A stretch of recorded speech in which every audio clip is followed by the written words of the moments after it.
quero falar do soco que a jornalista Délis Ortiz, repórter, levou na saída do Maduro no Itamaraty na noite de terça-feira.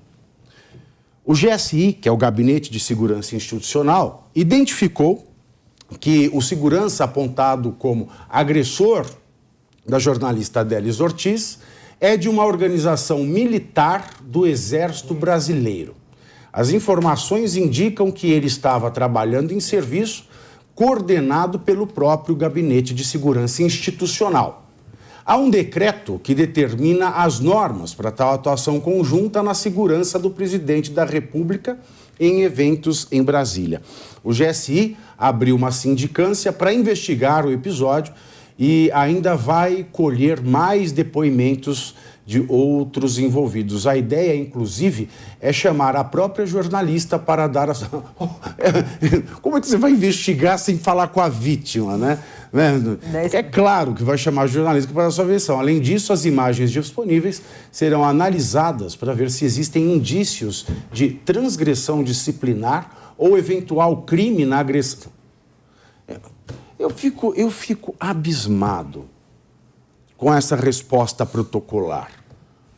Verificar se aconteceu crime. É óbvio que aconteceu crime. Tem uma agressão física. Uma agressão física. Tem uma lesão corporal qualificada. Porque é uma agressão corporal contra uma mulher. É uma agressão, é uma lesão corporal contra uma mulher. Ainda a mulher que tinha uma mastectomia. E ela relatou que quando ela levou esse soco, foi a pior dor que ela sentiu na vida. E aí você olha a GSI, não importa se é do Exército, uma organização do Exército, não, estava ali a serviço do GSI. Está a serviço do GSI, responsabilidade do GSI. Responsabilidade do GSI é responsabilidade do presidente da República, que até agora não se manifestou sobre isso. Ele que é o salvador das mulheres, ele que livrou as mulheres do misógino fascista no Brasil, não falou nada. Porque foi o seu gabinete de segurança que deu um soco na imprensa, na figura de uma mulher que estava trabalhando. Com o dinheiro do povo, agredindo o povo, para manter intacta, aliás, para manter intactos os caprichos de um ditador sanguinário, estuprador, torturador, assassino, que é Nicolás Maduro. E aí agora, então, a GSI já identificou como sendo um dos seus, Carol, como o autor desse soco. E a gente não ouviu nada do Lula, a gente não ouviu nada da Janja. Aliás, ontem a Janja, ela só se prestou a falar que ela se sente vítima de misoginia, porque é muito difícil, está muito difícil, ela está sofrendo muito com o papel de primeira-dama. Sofrendo está a Délis Ortiz, que levou um murro no peito numa região onde fez a cirurgia do câncer de mama, fez a extração do seu seio e sentiu a pior dor da sua vida. Sofrimento tem a Délis Ortiz, que estava trabalhando para pagar o seu condomínio, o seu aluguel, o seu financiamento, para pagar as despesas da sua casa, os seus boletos. Ela estava lá trabalhando, enquanto a senhora estava sofrendo no papel de primeira-dama. E não falou nada. E aí, Carol? Primeiro que é chocante essa situação. Agora são 15 horas e 4 minutos. É lamentável essa situação. Acho que toda a mídia ficou chocada, porque quando você enxerga uma agressão ao setor que comunica para a sociedade o que está acontecendo, você vê que aí está um problema grande, né? Você vê qual que é o mando e desmando ali do governo, como deve tratar a imprensa. Esse é o primeiro ponto, agredir uma mulher, acho que a gente nem precisa se aprofundar nisso, foi terrível, assim, dá até arrepio de ver as cenas. Mas o que a gente tem que perceber, vamos deixar de escutar um pouco o que o Lula fala para as suas militâncias e vamos ver como que ele age. Eu não consigo acreditar, eu acho que é um pouco o sentimento de muitas pessoas, que ele é o grande defensor dessas minorias que serviram de base para a sua campanha política. Das mulheres, dos indígenas, do meio ambiente. Ele não é, gente, ele só faz ação atrás de ação que ele está cedendo. Quando ele precisou ceder poder para o Centrão, foi primeiras pastas que ele está cedendo, meio ambiente, povos indígenas, É um absurdo como ele pega essa pauta que a esquerda abraça com tanta força, mas não atua de fato para resolver o problema desse povo.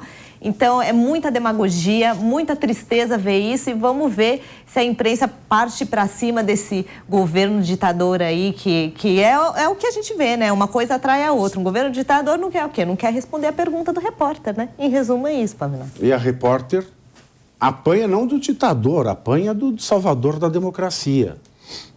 Porque o que me incomoda é o silêncio, doutor Paulo Nicolai. Esse silêncio... sepulcral. Esse silêncio demais. Tá pesando, você não acha? E era o mínimo, né? Uma nota de desculpas, vir a público e dizer, olha, erramos, né? Era o mínimo que se esperava do presidente Lula. E lembrando que ele foi eleito com a pauta, né, de defesa da liberdade de expressão, que respeitaria o trabalho dos jornalistas, mas nesse evento específico não ocorreu.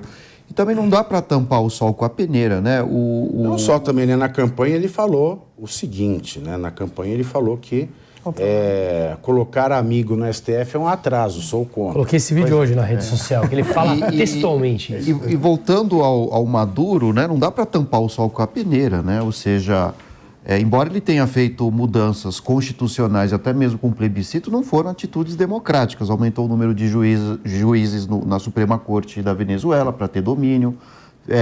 Quando perdeu as eleições legislativas, convoca outro referendo para mudar a Constituição, né, para que os seus aliados tomem o Congresso, enfim. Então, isso não é democrático. Então, muitas vezes é preciso separar, né, a ideologia da realidade. E, de fato, é absolutamente incoerente um presidente que foi eleito com as pautas, em tese, democráticas, apoiar o Maduro. É muita contradição.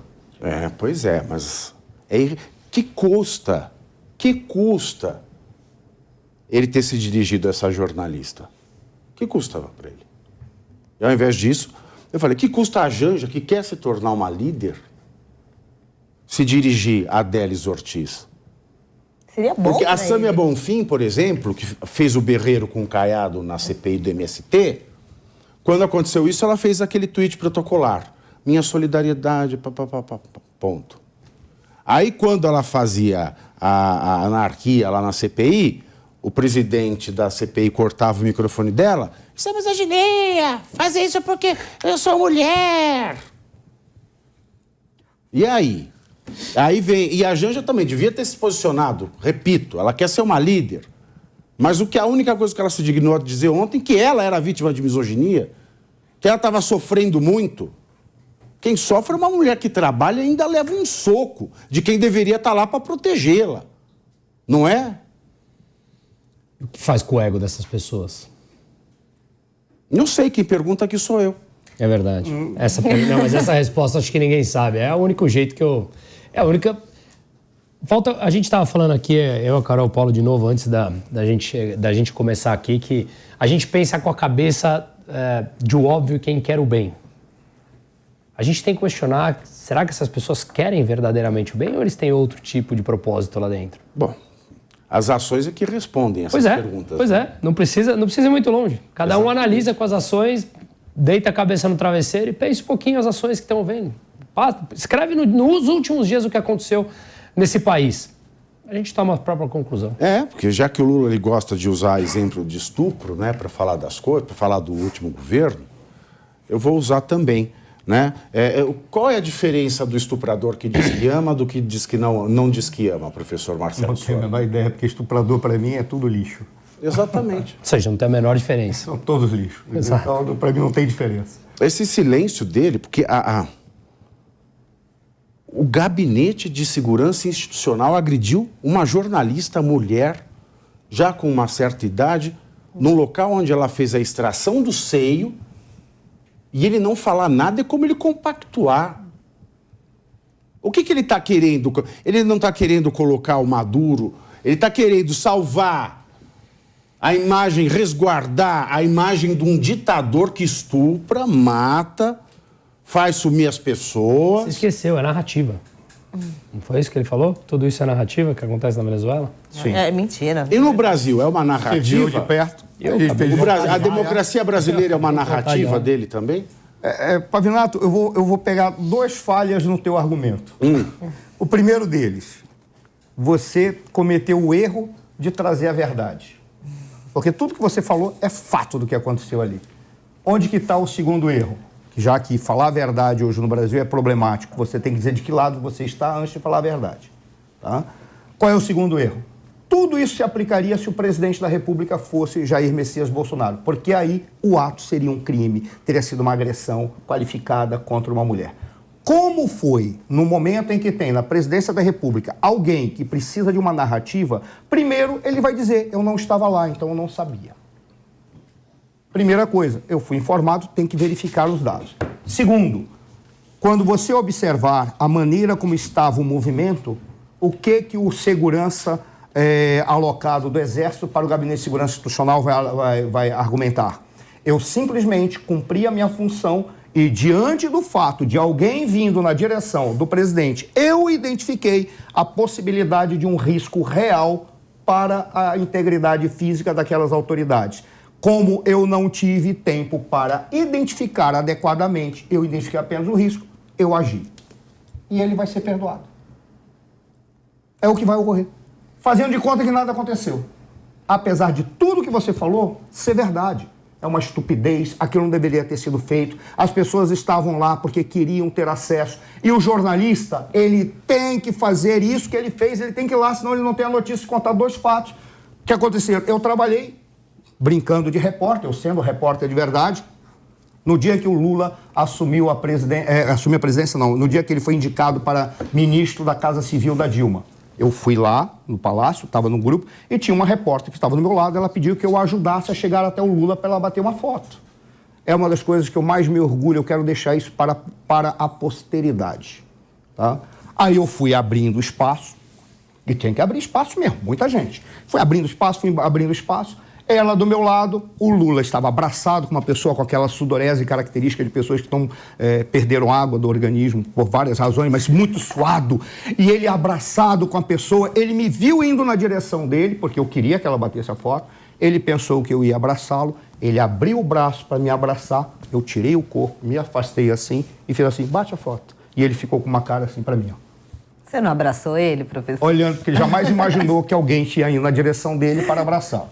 Mas nesse espaço que eu fiz, as pessoas foram se batendo, foram se agredindo. Eu gostaria muito de ter tido a foto dele olhando para mim assim, como este idiota fez isso e não me abraçou. Eu jamais botaria no meu currículo abraçando ele. Jamais. Então, mesmo por educação, eu fiz, porque eu fui lá para ajudar ela a bater uma foto. Nesse espaço, as pessoas vão se empurrando e se agredindo. É o que acontece. Uma outra vez foi quando o Chaves esteve em Porto Alegre, que eu furei a proteção e fiquei esperando o Hugo Chaves passar por mim. Só que na hora que ele passou no outro carro e passou errado, eu não consegui ver. E a polícia veio e me arrastou. Quando ela viu, o que esse cara está fazendo aqui? Ela comeu mosca e eu entrei com a máquina fotográfica para bater. Você estava a serviço da imprensa? Eu estava a serviço da imprensa. Mas só que tem um detalhe, mesmo que eu tivesse com um crachá, tem um limite, você não pode ir além. Você corre esse risco, é um direito, você escolhe. Eu quero ir. Se me pegarem, eu vou apanhar, ou então vou me arrastar dali. Normalmente, polícia não bate em ninguém. Você não vai apanhar, né? Você vai bater na imprensa. Eu posso, mas aí que está o detalhe. Não é de eu apanhar, é que eu estou ali, eles têm que me retirar. Se eu forçar a barra, usa-se de uma certa força para me arrastar. Agora, qual a força de uma jornalista de uma certa idade, depois de um câncer de mama, e um soldado do Exército? Mas aí você entendeu. Isso tudo que você falou é o fato, é a verdade e não tem justificativa, desde que o presidente fosse o Bolsonaro. Como o presidente é alguém que não está sabendo do que aconteceu, porque isso... Aí é a misoginia do bem. É misoginia do bem, ou na realidade ele estava se defendendo, vão colocar e já vão arranjar um outro escândalo para abafar esse. O escândalo provavelmente virá de alguém do PL, ou alguém do PP, ou alguém na Câmara, ou alguém na sociedade. Por quê? Porque precisa botar um escândalo para abafar tudo isso. E tem gente suficiente para querer se submeter a esse escândalo do lado dele, trabalhando, seja pela imprensa, trabalhando o que quer que seja. Este é o problema. E sabe o que é isso que nós estamos vivendo. Tem um outro problema nessas histórias de brigas de narrativa também. O que a Sâmia fez, falar que estava impedindo ela de falar porque o Caiado deu uma bela de uma trucada ali nela na CPI do MST, Isso é terrível. Eu, como mulher, eu tenho vergonha de ver quando uma mulher usa disso para falar, você não pode me interromper. Calma aí. Se vocês verem o nível da discussão ali, e esse tipo de discursinho, não sei se é feminista, não sei o que é, mas vitimista, eu diria, acaba prejudicando o que realmente é importante. Quando a gente fala de agressão contra a mulher de fato, e aí se somem todos os argumentos. Lula fica calado, mas calma aí, você não pode interromper uma mulher que está ali, a gente está numa bagunça, numa discussão, mas pode bater em outra mulher porque ela é jornalista? Vocês entendem a dualidade do assunto? E esse é absurdo, né? Porque a reação do segurança foi totalmente desproporcional. Qual que é a chance de um jornalista ou uma jornalista de agredir Nenhum. um líder político? Mas é o que ele vai falar. Exatamente. O único objetivo é tentar pegar alguma resposta, fazer alguma pergunta, não tem sentido. E é uma coisa que as seguranças de políticos aqui no Brasil precisam mudar radicalmente, né? Essa truculência, que é uma burrice tremenda, né? E outra coisa também, né? Puxando o gancho da Carol, a defesa dos direitos das mulheres não pode ser seletiva. Né? Não é porque é de direita, é desse órgão de imprensa, etc., que vale mais ou vale menos. Todas as mulheres são iguais e devem ser tratadas da mesma forma, com dignidade e respeito. Isso vale para todos os homens que têm qualquer tipo de atitude negativa e violenta contra as mulheres, por favor, né? É desproporcional, né? E é um ato de covardia. Bom, você veja, quando a gente teve a invasão de Brasília, né, o Lula chamou o pessoal de terrorista, extremista, fanático e fascista, obviamente. Aí no seu discurso ele começou a falar, são extremistas, extremistas fanáticos como os nazistas, como os fascistas, como os stalinistas. Opa, stalinistas não. Lembra do opa, stalinista não? Ele falou, opa, stalinista não. Agora... É legal isso. Parece para ele tem mais valor, né, um prédio, a vidraça, a cadeira, os bancos, as portas, do que uma mulher. Sim. Porque foi um segurança dele, do Lula. Não importa se estava fazendo segurança do Maduro ou não, é o segurança do GSI. Gabinete de Segurança Institucional é a segurança do presidente. A segurança do presidente que agride uma mulher que está trabalhando num mercado de trabalho em que ele mesmo disse que é muito difícil para as mulheres. Você vê como vai caindo como um castelo de carta. Todo o discurso, toda a mentira. Eu sou contra indicar amigo para o Supremo, sou contra, sou absolutamente contra. Né? As mulheres... todo mundo ficou estarrecido com as falas do Bolsonaro, mas ele nunca bateu em mulher nenhuma, nem ninguém do staff dele bateu em mulher nenhuma. Imagina se tivesse feito. Imagina se tivesse batido. Tem uma diferença, Pavinato, é que eles instrumentalizam as coisas. Na realidade, instrumentalizam tudo. E eles amam as coisas e usam as pessoas. Então, é irrelevante se alguém apanhou ou não. A pergunta tá de que lado? Se está do lado nosso, aí apanhou. Se está do lado de lá, ele não apanhou. Na realidade, ela que socou a mão do segurança com o seu corpo. É por isso que eu falei, Marcelo, parece que a gente tem que entender qual é o propósito lá dentro, né? E aqui é uma suposição toda, mas é sempre assim, os fins justificam os meios, né? Então, qual é o propósito deles? Você passa, esse assunto vai passar, acho que na cabeça dele esse assunto vai passar, passou, vai cair no esquecimento e ponto final. Sim. Mas é o que a gente estava falando, analisa um pouco as ações, cada um de nós, façamos esse exercício. Com nós, às vezes, para um pouco para pensar, fica 5 minutos pensando, analisa o que está acontecendo no Brasil, gente.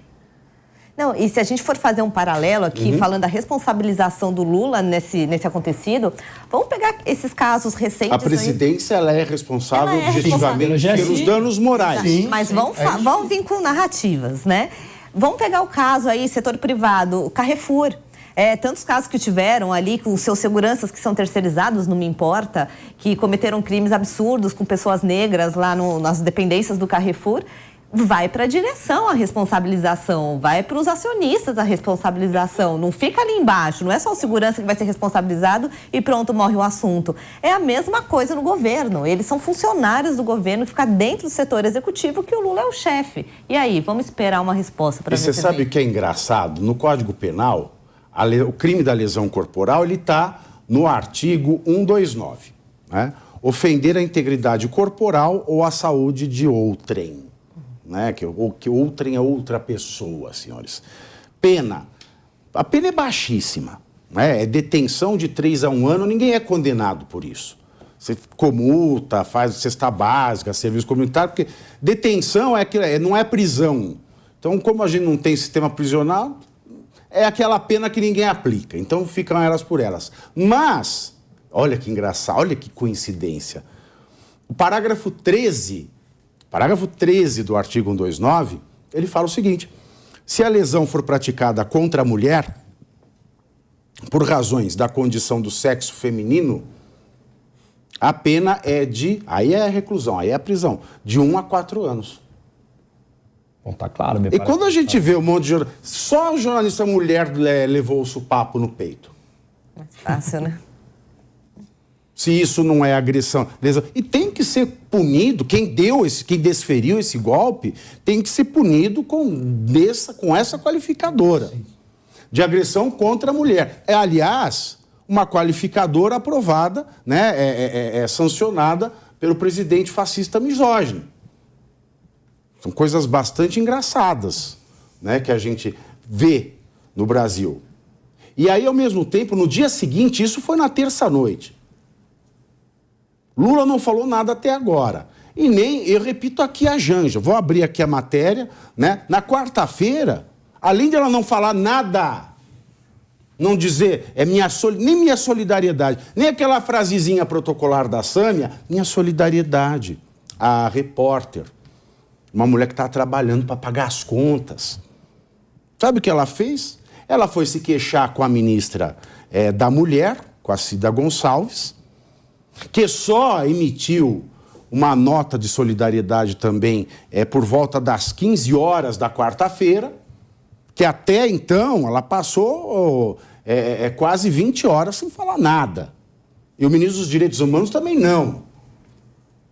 Ela foi à Janja com a ministra e ela disse o seguinte... que ela de sofrer misoginia todos os dias. Ela sofre muito. Ela sofre demais.